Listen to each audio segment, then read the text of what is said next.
Assalamualaikum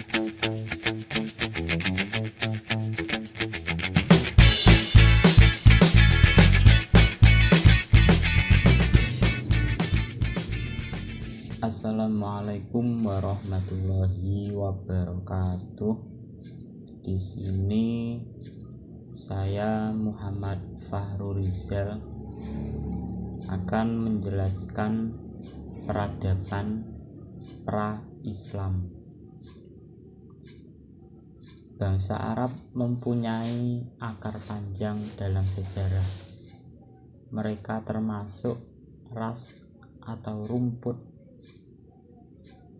bangsa Kaukasoid dalam subras Mediterranean yang anggotanya meliputi wilayah sekitar Laut Tengah, Afrika Utara, Armenia, Arabia, dan Irania.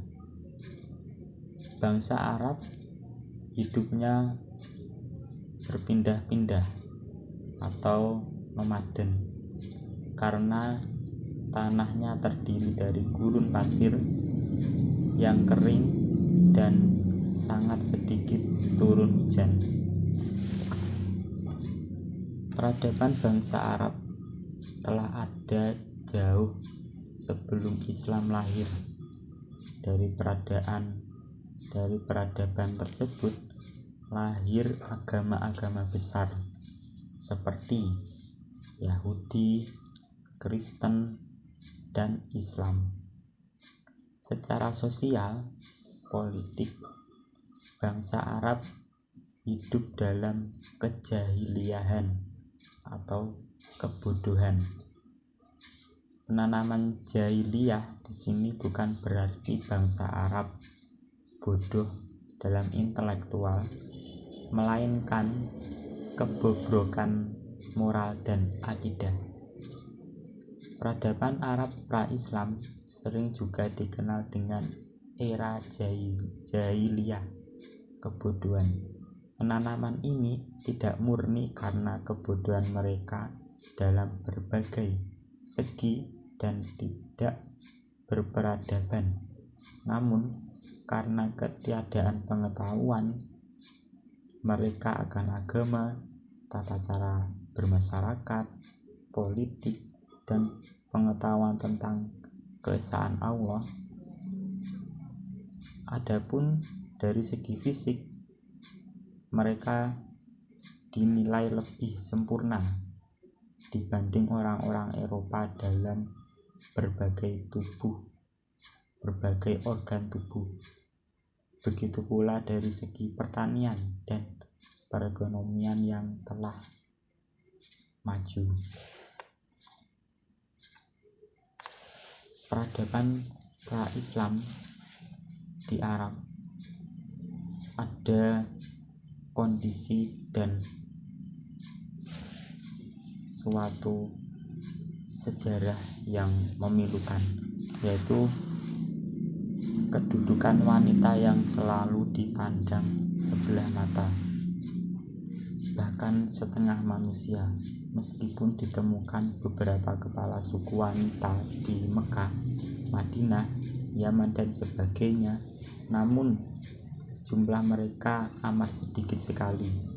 Di mata masyarakat mereka, wanita tidak ada harganya dan tidak lebih berharga dari barang dagangan di pasar. Beberapa pendapat bahkan lebih vulgar, menyebutkan bahwa mereka tidak lebih dari binatang. Wanita dianggap barang dan hewan ternak yang tidak memiliki hak. Jadi itulah peradaban pra-Islam yang ada di Mekah. Mungkin yang selanjutnya akan dijelaskan oleh teman saya.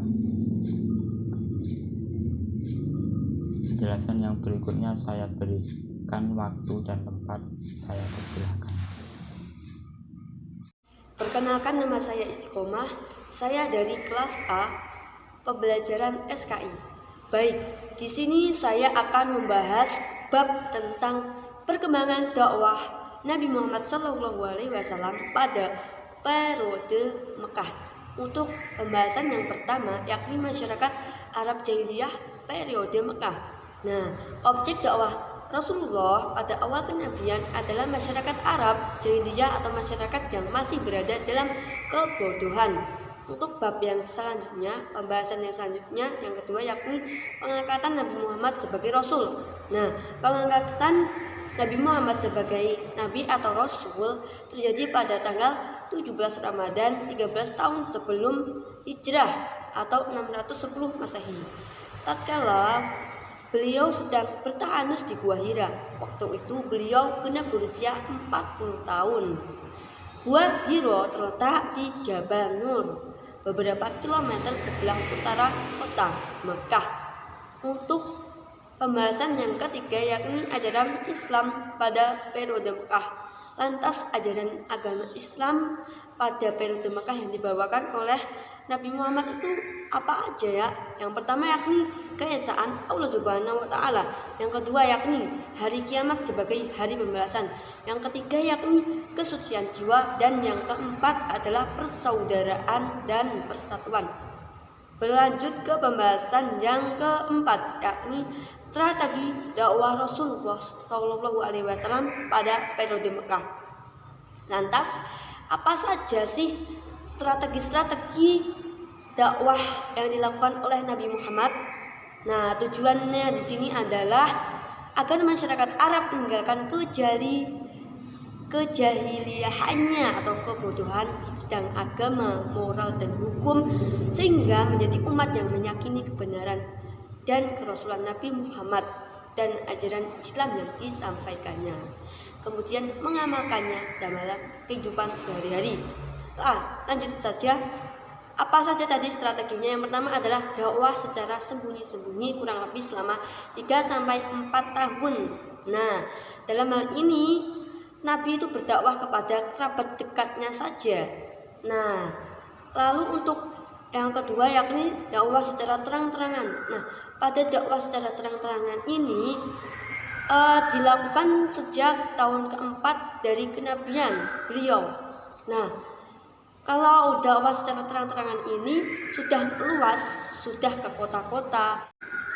Berlanjut ke pembahasan yang kelima, yakni reaksi kaum kafir Quraisy terhadap dakwah Rasulullah. Lantas gimana ya kira-kira reaksinya? Yang pertama adalah keberatan dengan ajaran persamaan hak dan kedudukan antara semua orang. Lalu yang kedua adalah menolak dengan keras ajaran Islam yang adanya kehidupan sesudah mati, yakni hidup di alam kubur dan alam akhirat, karena mereka merasa ngeri dengan siksa kubur dan azab neraka. Yang ketiga, apa reaksinya? Mereka merasa berat meninggalkan agama dan tradisi hidup bermasyarakat warisan leluhur mereka. Dan yang keempat adalah mereka berusaha menghentikan dakwah Nabi karena Islam melarang menyembah berhala. Nah, demikian penjelasan dari saya. Untuk pembahasan yang selanjutnya akan dijelaskan oleh teman saya. Terima kasih. Perkembangan dakwah Nabi Muhammad SAW pada periode Madinah. Nah, Madinah menjadi sebuah ruang dakwah baru bagi Nabi Muhammad SAW setelah beliau berdakwah di Mekah. Nah, Madinah menjadi tempat berlindung yang aman bagi umat Islam karena kaum muslimin mulai berhijrah ke sana. Sebelum memasuki Madinah, Nabi Muhammad singgah di Kuba dan mendirikan masjid di atas tanah milik Kulsum bin Hamdan, yang sekarang masjid itu dikenal dengan Masjid Kuba atau yang sering disebut di dalam Al-Quran yakni Masjid Taqwa.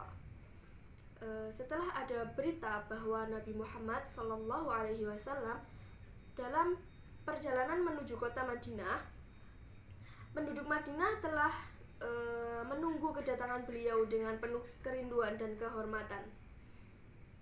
Nabi Muhammad datang di Madinah tepat pada hari Jumat 16 Rabiul Awal yang bertepatan dengan tanggal 2 Juli 622 Masehi. Nabi Muhammad beserta rombongan muhajirin disambut meriah oleh penduduk Madinah. Pada hari Jumat ini pula Nabi pertama kalinya mengadakan sholat Jumat bersama kaum muhajirin dan kaum ansor. Kemudian beliau berjalan dan kebanyakan kaum ansor tersebut berusaha meraih Rasulullah dan memperoleh kemuliaan dengan menjamu beliau di sisi mereka. Rasulullah singgah di rumah Abu Ayyub Al-Ansori, sedangkan Ali bin Abi Thalib ia tetap berada di Mekah selama 3 hari setelah sepeninggal Nabi ke Madinah. Kemudian keluar menuju Madinah, berjumpa dengan Nabi Shallallahu Alaihi Wasallam di Kuba. Waktu Rasulullah hijrah ke Madinah, sudah banyak penduduk Madinah yang memeluk Islam atau yang kemudian dikenal dengan kaum Ansor. Setelah beberapa bulan di Madinah, Rasulullah kemudian membangun masjid, yaitu Masjid Nabawi. Pembangunan masjid tersebut selain berfungsi sebagai tempat ibadah, juga berfungsi sebagai tempat atau pusat kegiatan dakwah, kemudian tempat untuk pemerintahan, tempat untuk bermusyawarah dan lain sebagainya. Pembangunan masjid yang saling bahu-membahu tersebut telah mengajarkan arti sebuah persaudaraan dan semangat antar sesama manusia. Strategi kedua Rasulullah dalam membangun sebuah peradaban baru adalah dengan menciptakan sebuah persaudaraan. Sebagaimana yang kita ketahui, ketika kaum muhajirin yang hijrah dari Mekah ke Madinah, banyak yang menderita kemiskinan karena harta benda mereka semua ditinggalkan di Mekah. Pada momen inilah Rasulullah menciptakan persaudaraan baru antara kaum Ansor dan Muhajirin. Nabi Muhammad kemudian menjadikan Ali bin Abi Thalib sebagai saudara Nabi sendiri. Lalu Abu Bakar Rasulullah disaudarakan dengan Kharijah ibnu Zuhair dan Ja'far ibnu Abi Thalib dengan Mu'adz bin Jabal. Kemudian dengan diterimanya Nabi dan umat Islam oleh masyarakat Madinah, maka Nabi dapat melakukan penyebaran dakwah Islam dengan baik. Karena di situ Nabi mendapatkan dukungan dan sambutan dari kaum Ansor, yaitu kelompok masyarakat yang menjadi penolong dan memberi perlindungan bagi umat Nabi Muhammad SAW dan umat Islam. Melihat keadaan seperti itu, Nabi Muhammad berusaha mempersiapkan langkah-langkah yang harus dilakukan untuk kepentingan dakwah dan mengembangkan peradaban Islam. Langkah-langkah tersebut yakni antara lain, yang pertama, Nabi Muhammad membangun masjid sebagai media dan pusat dakwah. Yang kedua yaitu al-mu'akhad atau menciptakan hubungan persaudaraan yang baru. Yang ketiga yakni perjanjian dengan Yahudi Madinah. Hal ini membangun kesepakatan kerjasama dan perdamaian. Dan yang keempat yaitu membentuk piagam Madinah sebagai resolusi konflik.